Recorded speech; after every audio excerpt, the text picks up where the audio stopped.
Heart to Heart with Mama Colleen. Dear Mama Colleen, magandang hapon po. Naglakas loob po akong i-share ang aking buhay para magbigay ng inspirasyon sa tulad kong nanay na din po. Mama Colleen, ang hirap po pala na wala ka ng magulang, no? Lalo na po sa sitwasyon ko po ngayon. May mga biyana naman po ako, pero never naman po akong natutulungan. Kaya sobrang hirap po talaga, Mama Colleen. Yung tipong makikisuyo ka sa kanila, nakasimangot ka agad. Kaya kibit balikat na lang po ako, Mama Colleen, at nagpapakatatag na lang po sa sitwasyon ko ngayon para po sa mga anak ko. At ang pinakamatibay na sandigan ko, walang iba kundi si Lord lang po talaga at yung mga anak ko. Minsan, naiiyak na lang po ako kung bakit nangyari sa akin ito. Pero,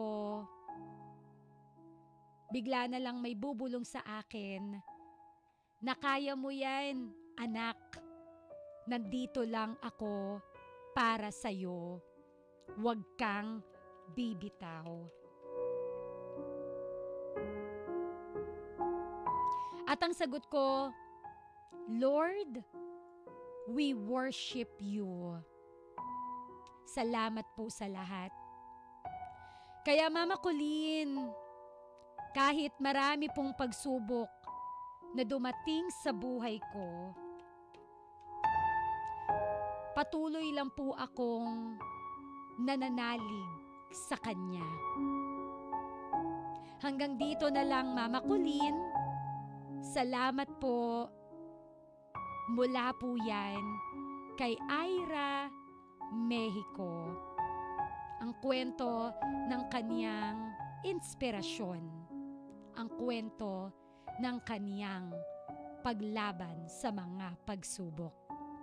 Muli, yan po si Ira at ito po ang kanyang kwento dito sa Heart to Heart with Mama Colleen. Winner, yan po ang kwento ni Ira. Short but sweet. Ika nga, dito sa Heart to Heart with Mama Colleen. Alam mo, Ira, at sa mga ka-winner po natin, na pareho po ng bigat yung nararamdaman ngayon. Pareho po ng problema na pinapasan ngayon. Ito po yung lagi nating tatandaan, bebe ko. Gaya ng awiting pagsubok. Sabi nga sa linya ng kanta, hindi lang ikaw ang nagdurusa. Hindi lang ikaw ang lumuluha. Kaya mo yan. Napakaganda nung linya ng kanta, diba? Napaka-powerful. Nakaka-uplift ng damdamin. Lalo na kung very down ka ngayon. Ano man ang pinagdadaanan mo, bebe ko, ano man ang bigat na pinapasan mo ngayon, pasasaan pat, gagaan din yan. Magiging okay din yan, lilipas din yan, matatapos din yan. Sometimes, sinusubok lang talaga tayo ni Lord kasi alam niya na kaya mo naman talaga. Alam niya na malalampasan mo naman talaga. Ang kailangan mo lang naman talagang gawin ay kumapit sa Kanya. Huwag mawalan ng pag-asa na sa kada pagsubok na pinagdaraanan natin, hindi natin to malalampasan. Mali yung ganong thinking. Kasi naniniwala ako na malalampasan at malalampasan mo yan hanggat kumakapit ka lamang sa Kanya. Maniwala ka sa Kanya. Sabi nga, 'di ba? Para sa atin, napaka-imposible na mga bagay-bagay. Para sa atin, parang wala nang katapusan yung mga problema. To men, it is impossible. Pero laging ang sinasabi, with God, it is possible.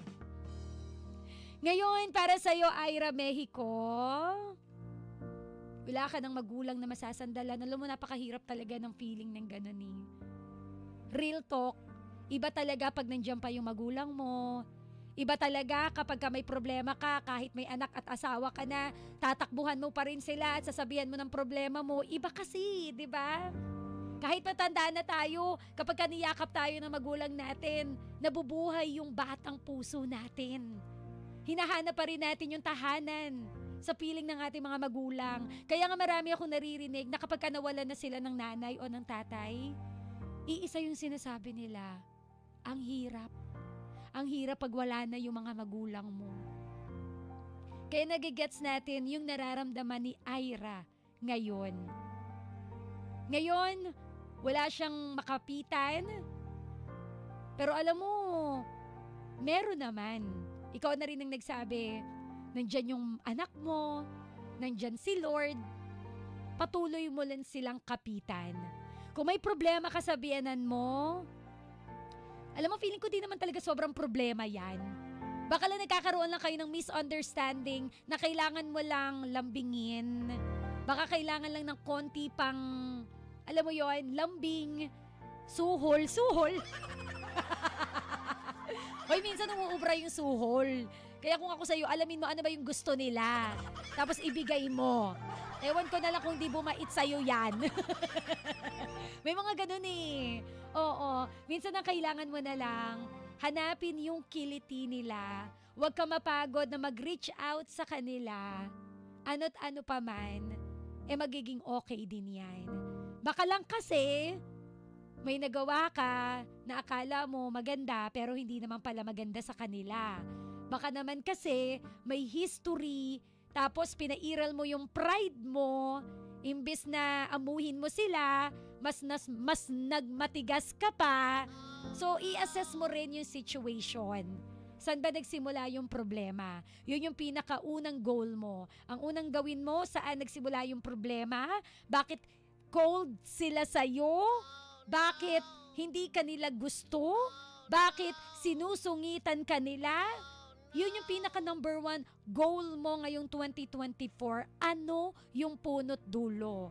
At sa punot dulo na yon, isipan mo kung ano yung solusyon na pwede mong magawa para maging okay na yung relationship mo sa kanila. Sometimes, kailangan nating ibaba yung pride natin para magkaroon ng world peace sa bahay ninyo, kung sa kanila ka man nakatira. 'Di ba? Kailangan mo lang kunin yung loob nila. Ako naniniwala ako na marami naman talagang paraan eh. Kaya lang nawawala ng paraan kasi sinusukuan mo kaagad.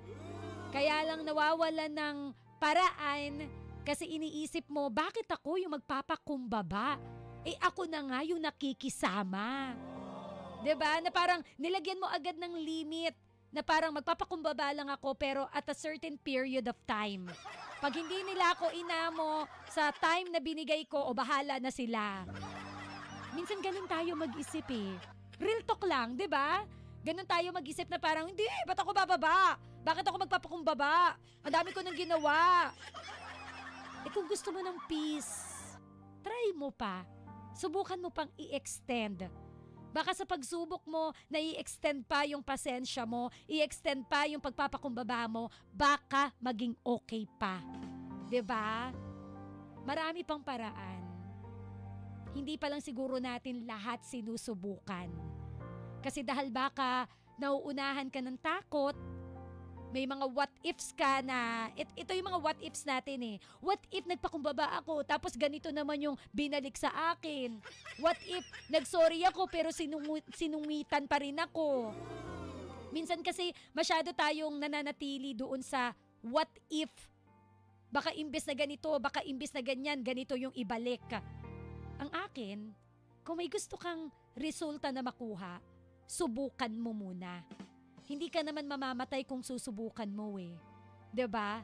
Ang mahalaga, sinubukan mo, wala kang what ifs at wala ka ring regrets. Kasi dun po nabubuo yung mga what ifs natin. Dun po nabubuo yung mga regrets natin. Hinayaan nating maunahan tayo ng takot. Kesa subukan muna natin na baka magkaroon naman ng magandang resulta sana. So, yun lang. At syempre, kasabay ng pagpapakumbaba mo, kapit ka pa rin kay Lord. Mag-pray ka pa rin kay Lord.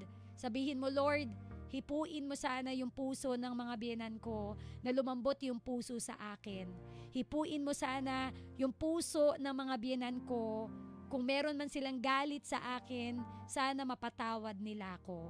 At kasabay ng dasal na yon ay ang effort para ma-win back yung tiwala, yung pagmamahal nila sa'yo. Alright? So again, ka-winner, ano man ang pinagdadaanan natin, ano man ang bigat na pinapasan natin, pasasaan pat, gagaan ito. Once again, yan po ang kwento